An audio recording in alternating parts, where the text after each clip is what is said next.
Welcome to life horoscope. நான் உங்கள் சங்கர் நாராயண். சனி பயிற்சியை நம்ம ஒரு காம்போவோட, ராசி அண்ட் லக்னா காம்போவோட இப்போ ஒரு டீட்டெயிலாக பார்க்க போகிறோம். நிறைய அனலைஸ் பண்ணியிருக்கேன். எப்படி இந்த சனி பயிற்சி இன்ஃப்ளூயன்ஸ் பண்ண போகுது, யாருக்கு அது அட்வான்டேஜ், கொஞ்சம் டிஸ்அட்வான்டேஜ் எப்படி இருக்க போகுது, எப்படி சோதிக்க போகுது, எப்படி நீங்கள் ஹேண்டில் பண்ணணும், இதை பற்றின ஒரு கிளாரிட்டியை கொடுத்துட்றேன். வீடியோ ஃபுல்லாக பாருங்கள். ஏன்னா வீடியோட எண்டில் இந்த முறை சனி உங்கள் பர்த் சார்ட்டில் எங்கே இருந்தால், எந்த ஹவுஸில் இருந்தால் அது எப்படிப்பட்ட இன்ஃப்ளூயன்ஸை உங்களுக்கு கொடுக்கும் அப்படிங்கிற ஒரு சின்ன கிளாரிட்டியும் கொடுத்துட்றேன். நிறைய கமெண்ட்ஸ் அண்ட் மெயில்ஸ் இது ரிலேட்டடாக வந்திருக்கு. ஸோ அதனால தான் இந்த வீடியோ ப்ரிப்பேர் பண்ணியிருக்கேன். இது உங்களுக்காக. இது பயங்கரமான கால்குலேஷனில் போகும். ஸோ பொறுமையாக பாருங்கள். ஒரு முறை பார்த்து புரியலன்னா இன்னொரு முறை பாருங்கள். உங்கள் ஃப்ரெண்ட்ஸோட ரிலேட்டிவ்ஸோட ஷேர் பண்ணுங்கள், லைக் பண்ணுங்கள், சப்ஸ்கிரைப் பண்ணிங்க. www.lifehoroscope.in இந்த ஒரே ஒரு வெப்சைட் கூட தான் நம்மளது. சர்வீஸை யூஸ் பண்ணிங்க. தேங்க்யூ. மேஷ ராசி. இப்போ நம்ம ஒரு கிளாரிட்டிக்காக நான் சொல்கிறேன். மேஷத்தில் நீங்கள் எல்லா வயதுலையும் இருப்பீங்க. நான் அதை பற்றின இன்னொரு கிளாரிட்டி ஏற்கனவே கொடுத்துட்டேன். First round, second round, third round, எந்த ஏஜ் குரூப்பில் இருக்கீங்க அதை பொறுத்து பலன்கள் அப்படிங்கிறது நீங்கள் அந்த வீடியோலேருந்து அந்த நாலேஜை நீங்கள் கெயின் பண்ணிக்கலாம். இப்போ என்ன சொல்ல போகிறோன்னா, மேஷ ராசி இந்த சனி 12th ஹவுஸில் பொசிஷன் எடுக்கும். இப்போ 12லாம் என்னன்றதை நீங்கள் ஒரு கிளியராக புரிஞ்சுக்கிட்டிங்கன்னா அது என்ன செய்ய போகுது அப்படிங்கிறத நீங்கள் தெரிஞ்சுப்பீங்க. அது லக்னாவோட நான் கம்பைன் பண்ணுறேன். ஸோ 12th ஹவுஸ்னால் உங்களுக்கு இப்போ உங்களுடைய கால் பாதம் அப்படின்னு வச்சுப்போம். ஸோ உங்களுடைய வாழ்க்கையுடைய நடக்கக்கூடிய ஒரு வழி, ஒரு முயற்சி, உங்கள் வயசுக்கு உங்களுக்குன்னு சில ஆசைகள், அதில் ஒரு தடங்களோ சறுக்களோ வர்றது தான் அந்த மேஷத்துக்கு 12th ஹவுஸ். இப்போது ராசி சந்திரன் மேஷத்தில் நின்றுடுச்சு, அதுதான் ராசி. அதுக்கு 12th ஹவுஸில் சனி வந்தால் அப்படியே சோதனையாக ஸ்டார்ட் பண்ணுது. இல்லை செகண்ட் ரவுண்ட்னா அது பொங்கு, ஃபஸ்ட் ரவுண்ட்னா அது மங்கு. நிறைய பேர் அதை பற்றின கிளாரிட்டியும் கேட்டுகிட்டு தான் இருக்கீங்க.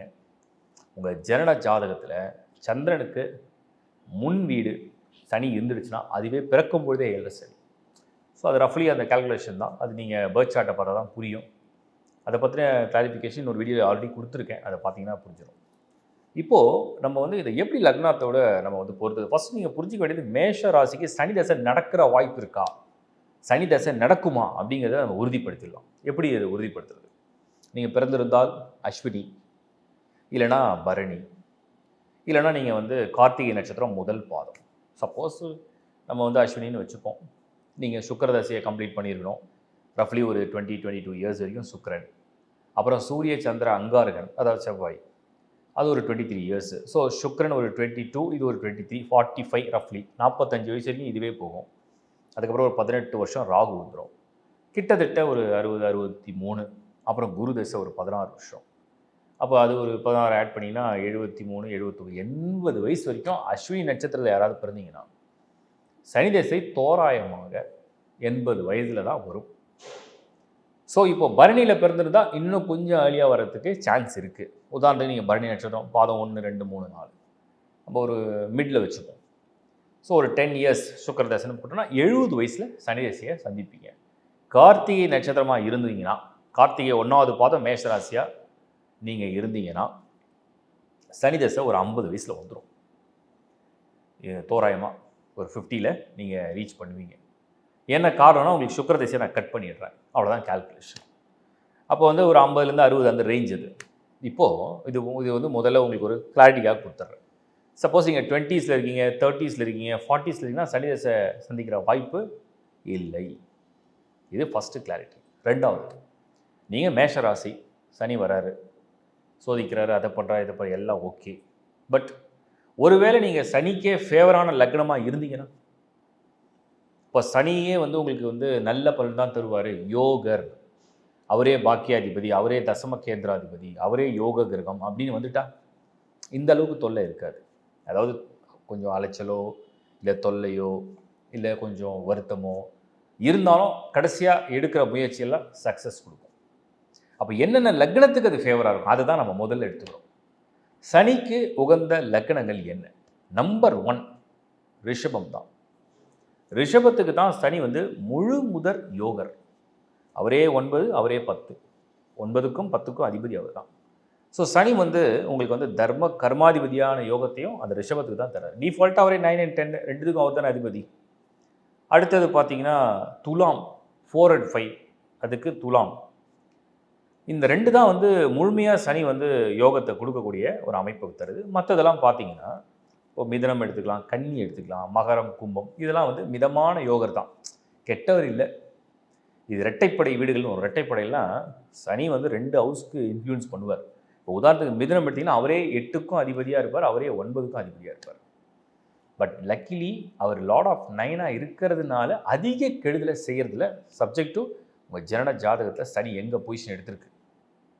இப்போது யோகத்துடைய 6 லக்னத்தை பார்த்தீங்க. நீங்கள் மேஷராசி, ஆனால் நீங்கள் ரிஷப லக்னமாவோ இல்லை துலாம், மிதுனம், கன்னி, மகரம், கும்பம் இந்த லக்னத்தை சேர்ந்துருந்தீங்கன்னா இந்த 7 சனியுடைய பாதிப்பு first round, second round, third round எதுவாக இருந்தாலுமே முடிஞ்ச அளவுக்கு சமாளிச்சிடும்.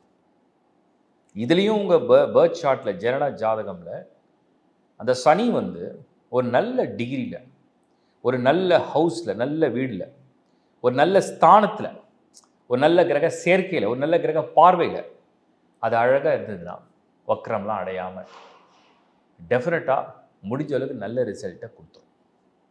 இந்த 7 சனியால் வர இந்த இன்னல்கள், துன்பங்கள், துயரங்களை முடிஞ்ச அளவுக்கு எவ்வளோ முடியுமோ குறைச்சிரும். இதுதான் சனியுடைய ப்ளஸ்ஸாக நான் பார்க்குறேன். சரி, இப்போ இதை சொல்லிட்டோம். அப்போது நீங்கள் உடனே நினைப்பீங்க, இப்போ மற்ற லக்னம்லாம் அன்ஃபேவராக, அதில் ஓரளவுக்கு நான் ஒரு மினிமம் பண்ணி பார்ப்போம். உதாரணத்துக்கு மேஷ ராசியாக இருந்து ஒருவேளை நீங்கள் வந்து லக்னங்கள் இப்போ 6 லக்னத்தை விட்டுருவோம், மற்ற லக்னங்கள் விட்டுருவோம், மேஷ லக்னமாக வந்தீங்கன்னா நீங்கள் தான் கொஞ்சம் எக்ஸ்ட்ரா கேர் எடுத்துக்கணும். மேஷ ராசிலேயே பிறந்து அதே லக்னமாகவும் இருந்து ஜனன ஜாதகமில் சனி ஒருவேளை ரொம்ப பேடான பொசிஷனில் இருந்தால் தான் இந்த 7 சனியுடைய பாதிப்பு அப்படிங்கிறது கொடுக்கும். ஒரு சிலருக்கு நீச்சம் அடைஞ்சிருக்கும், ஒரு சிலருக்கு அது வந்து வக்கரம் அடைஞ்சு, சப்போஸ் 7ல் போய் லக்னம் மேஷமாக இருந்து 7ல் வக்கரம் உச்சமடைஞ்சு வக்கரம் அடைஞ்சிருந்தா, சம்டைம்ஸ் அது வந்து செகண்ட் ஹவுஸ் 2ஆம் இடத்துல குடும்பஸ்தானத்தில் அந்த மாதிரி ஏதாவது ஒரு 8 மெயினாக 8ஆம் இடம் விருச்சிகத்தில் சனி இருக்கவங்களுக்கே வாழ்க்கையில் வந்து நிறைய விதத்தில் நிறைய பிரச்சனைகளை கொண்டு வரும். அதுலேயும் மேஷ ராசி மேஷ லக்னமாக சேர்ந்து விருச்சிகத்தில் சனி ஜனன ஜாதகத்தில் இருந்தால், ஸோ இதெல்லாம் தான் ஒரு கால்குலேஷன். ஸோ மேஷம் ராசிலையும் லக்னத்தையும் சேர்ந்து இருந்தால் இந்த சனி கொஞ்சம் கேர் எடுத்து பார்த்துங்க. அடுத்தது வந்து இதில் நிறைய பேர் இன்னொரு அடுத்த கேள்வி கேட்பீங்க, ஃபஸ்ட் ரவுண்டுக்கு தான் இது பாதிக்குமா, செகண்ட் ரவுண்டு தான் பாதிக்குமா, இல்லை தேர்ட் ரவுண்டு? எல்லா ரவுண்டுக்கும் பாதிப்பு உண்டு, இல்லை செகண்ட் ரவுண்டு கொஞ்சம் பரவாயில்ல. அப்போது மேஷம் அண்ட் மேஷம் காம்போ. சப்போஸ் மேஷம் இல்லை லக்னத்தில், நீங்கள் வந்து கடக லக்னம் அப்படின்னு வந்தீங்கன்னா இந்த சமயத்துக்கு கொஞ்சம் பரவாயில்ல. பட் கடகத்துக்கும் இது வந்து ஃபேவரான பிளானட் கிடையாது. கடகத்துக்கும் இவர் வந்து இப்போ ஃபேவரான பிளானட் கிடையாது. சிம்மமாக இருந்தால் அதிகமான எக்ஸ்ட்ரா கேர் எடுக்க வேண்டிய ஒரு லக்னம் அண்ட் ராசி காம்போ சனி பெயர்ச்சிக்கு சிம்மம் லக்னம் மேஷ ராசி. ஏன்னா ராசிக்கு 12th ஹவுஸில், லக்னத்துக்கு 8th ஹவுஸில். பர்த் சார்ட் நல்லா இருக்குது. ஏன்னா சிம்ம லக்னத்தை பிறந்துட்டிங்கன்னா குரு நல்லா இருக்கணும், காப்பாற்றுறவர் அவர் தான். சூரியன் நல்லா இருக்கணும், தாங்கக்கூடிய வலிமையை தருவார். செவ்வாய் நல்லா இருந்தால் உங்களுக்கு வந்து பெரிய ப்ரொடெக்ஷன் இருக்குன்னு அர்த்தம். அப்படி இருந்தால் இந்த சனி பெருசாக ஒன்றும் பண்ண முடியாது. ஸோ சனி செய்கிற கெடுதலை செஞ்சாலும் மற்ற கோள்கள் வலிமையாக இருந்ததுன்னா அது உங்களை ப்ரொடெக்ட் பண்ணிடும். இது எப்படின்னா, நமக்கு வந்து உடம்புல வந்து ஒரே ஒரு இடத்துல ஒரு சின்ன நோய் இல்லை ஒரு வலி, மற்ற எந்த பகுதியும் பாதிப்பு இல்லை, அந்த ஒரே ஒரு பகுதி சப்போஸ் ஒரு விரலில் ஒரு பெரிய வலி வந்துருச்சு, அடிபட்டுருக்குன்னு வச்சுக்கோங்க. இப்போ மற்ற உடல் ரீதியாக நமக்கு எந்த நோயோ இல்லை எந்த விதமான பிரச்சனைகளோ இல்லை பெரிய தீராத நோய்கள்லாம் இல்லைன்னா இதை சரி பண்ண முடியும். அதுதான் இப்போ நான் சொல்கிற கால்குலேஷன். சிம்ம லக்னமாகவே இருந்தாலும், மேஷராசி மேஷ லக்னமாகவே இருந்தாலும், மேஷராசி கடக லக்னமாகவே இருந்தாலும், அதே மேஷராசியில் நீங்கள் வந்து விருச்சிக லக்னமாக இருந்தாலும், தனுஷாக இருந்தாலும், மீனமாக இருந்தாலும், உங்களோட ஜனன ஜாதகம் வலிமையாக இருந்ததுன்னா, அந்த லக்னத்துக்கு யோக கிரகங்கள் வலிமையாக இருந்ததுன்னா, ஏன்னா நான் சொன்ன மற்ற கிரகங்கள்லாம் மெயின் குரு நல்லா இருக்கணும். குரு தான் வந்து சனியை வந்து முடிஞ்ச அளவுக்கு கூல் டவுன் பண்ணக்கூடிய ஒரே பிளானட்டு குரு தான். குரு வந்து மேஷ லக்னம், சிம்மம், கடகம், விருச்சிகம், தனுசு, மீனம் இந்த லக்னத்தில் நீங்கள் பிறந்திருந்தீங்கன்னா உங்கள் ஜனன ஜாதகத்தை குரு நல்லா வலுவான இடத்துல ஆட்சி உச்சத்தில் நின்றுட்டாருன்னா, இல்லை கேந்திரத்தில் இல்லை கோணத்தில் நல்லா வலுவான இடத்துல வலுவான சேர்க்கையில் நல்ல நட்சத்திர பாதத்தில் வலுவாக இருந்துட்டாருன்னா இந்த சனியுடைய தாக்கத்தை குறைப்பா. அதுவும் சனி அவர் வந்து பார்க்கணும் பர்த் சார்ட்டில், ஜனன ஜாதகத்தில் சொல்கிறேன்.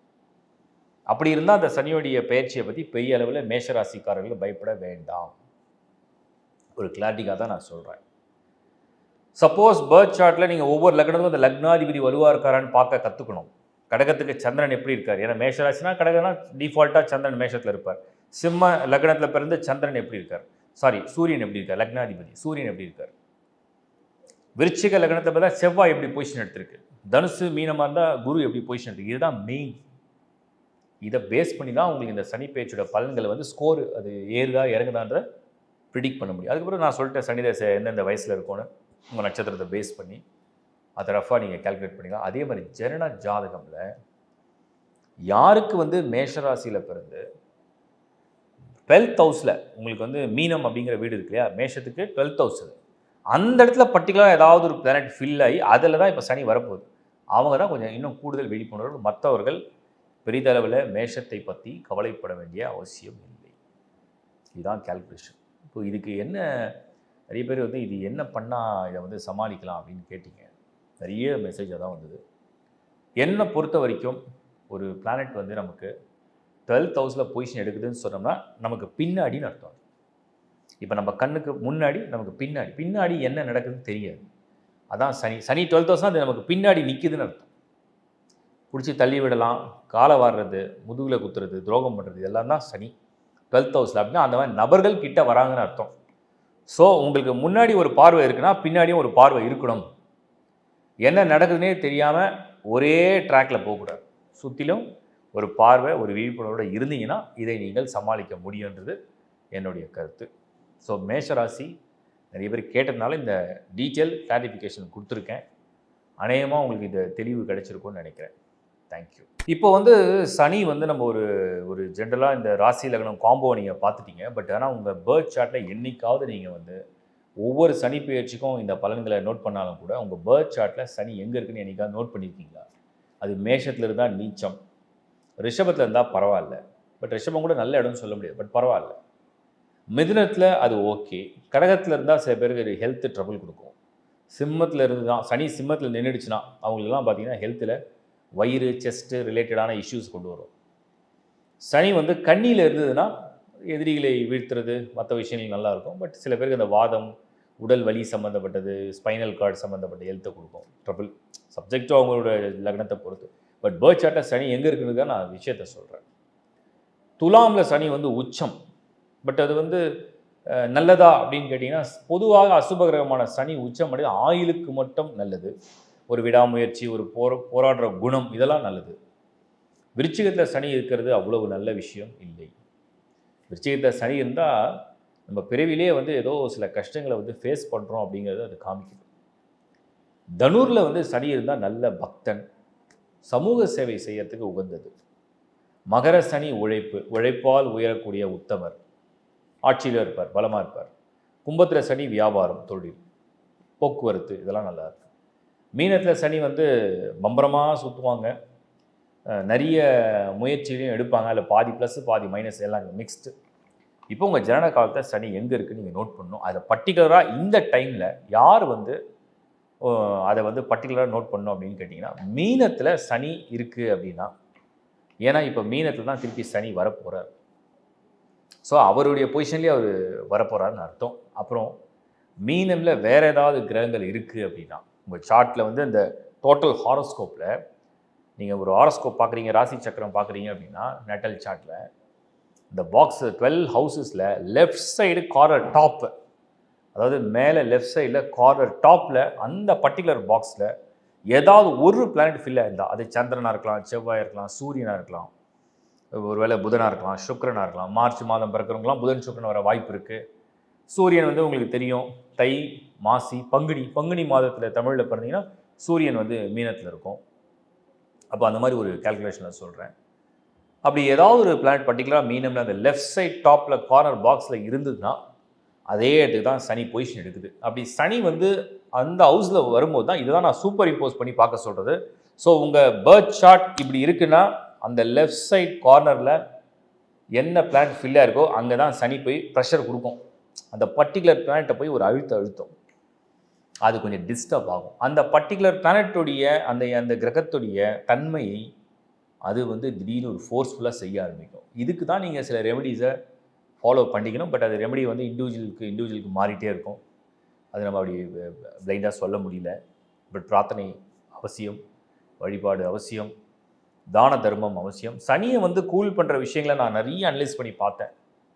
நல்ல பக்தனுக்கு சனி வந்து ஒரு அனுகிரகம் செய்யுது. நல்ல பக்தன், அதாவது முழுமையான ஈடுபாடோட, முழுமையான நம்பிக்கையோட, ஒரு ஸ்ரத்தையோட ஒரு பக்தன், அவனுக்கு அந்த கடவுளுடைய ஆசீர்வாதம், சனியால் ஏற்படக்கூடிய தொல்லையிலேருந்து ஒரு விடுவிப்பு, எவ்வளோ தூரம் அதை மினிமைஸ் பண்ண முடியுமோ அதை மினிமைஸ் பண்ணுது. இது ஒரு பெரிய ரிசர்ச் பண்ணி பார்த்தேன். அடுத்தது வந்து நிறைய கொடுக்கக்கூடிய மனம் உடையவன். எந்த ஒரு மனிதன், ஆண் அல்லது பெண், கொடுக்குற மனசு. யாராவது ஒரு கஷ்டம், ஒரு வருத்தம், ஒரு பெயின், ஒரு வலி, எனக்கு வந்து வாழ்க்கையில் வழியே இல்லை, ஆப்ஷனே இல்லை, எனக்கு யாராவது ஹெல்ப் பண்ணுங்க அப்படி கேட்கும்பொழுது மனம் இறங்கி கொடுக்கக்கூடிய மனிதனுக்கு இந்த சனியால் தொந்தரவுகள் இன்னும் மினிமம் குறையுது. அதுக்கப்புறம் இன்னும் யோசித்து பார்த்தோம்னா, யார் ஒரு மனிதனுடைய மனம், அவருடைய எண்ணம் தூய்மையாக இருக்கோ, ஒரு பழிவாங்கிற உணர்வு இல்லை, ஒரு கோபம் வந்தாலும் அது ஏதோ ஒரு அந்த ஸ்பாட்டில் வந்தது, அப்புறம் நான் மறந்துட்டேன். அதே மாதிரி மன்னிக்கக்கூடிய குணம், சரி பரவாயில்ல, ஏதோ ஒரு சூழ்நிலை கருதி ஒருத்தர் வந்து தவறாக பேசினதோ இல்லை வந்து செயலில் செஞ்சதோ நம்ம மன்னிப்போம் அப்படிங்கிற ஒரு மேன்மையான குணம். அதே மாதிரி இந்த சனி வந்து யாரெல்லாம் ரொம்ப தொந்தரவு பண்ணுறதில்லை அப்படின்னா, ரொம்ப ஒரு அமைதியான, யாருக்கும் தொந்தரவே பண்ணாத, உபத்திரமே பண்ணாமல், யாருக்கும் தொல்லையே பண்ணாமல், யாரையும் வந்து கஷ்டப்படுத்தாமல் இருக்கவங்க பெரும்பாலும் சனி விட்டுடுது. ஸோ இதெல்லாம் வந்து உங்களுடைய கொள்கை அடிப்படையில், உங்களுடைய குணங்கள் அடிப்படையில், உங்களுடைய பிஹேவியர்னு சொல்கிறோம், கேரக்டர்னு சொல்கிறோம். இது ஒன்று. கொடுப்பது, சின்சியரான பக்தியோடு இருப்பது, உங்கள் கடமையை சரியாக செய்வது, டூ யுவர் டியூட்டி. கடமையை சரியாக செய்கிறவங்கள இந்த சனி வந்து இதெல்லாம் ஒரு காம்போ. ஸோ இதெல்லாம் நான் ஏன் சொல்கிறேன்னா, உங்களுக்கு இதிலலாம் ஏதாவது பிரச்சனை இருக்குது அப்படின்னா நீங்கள் அதெல்லாம் பாருங்கள். நிறைய பேர் சொல்லுவாங்க, 7.5 சனி வந்த உடனே தான் எனக்கு நோயாக வந்துச்சு. கிடையாது. 7.5 சனி வந்த பிறகு தான் நோயை சுட்டி காமிச்சிருக்கு. நோயை சுட்டி காமிக்கிறது வேறு, நோய் வருவது என்பது வேறு. நோயை சுட்டி காமினா உடம்புக்குள்ளேயே நீங்கள் வந்து எந்த விதமான பயிற்சியும் இல்லாமல் இருந்தீங்கன்னா 7.5 சனி வந்து அதை சுட்டி காமிக்கும். அடுத்தது வந்து நிறைய பேர், அப்போ விபத்தில் நாங்கள் ஏன் மாட்டினோம்?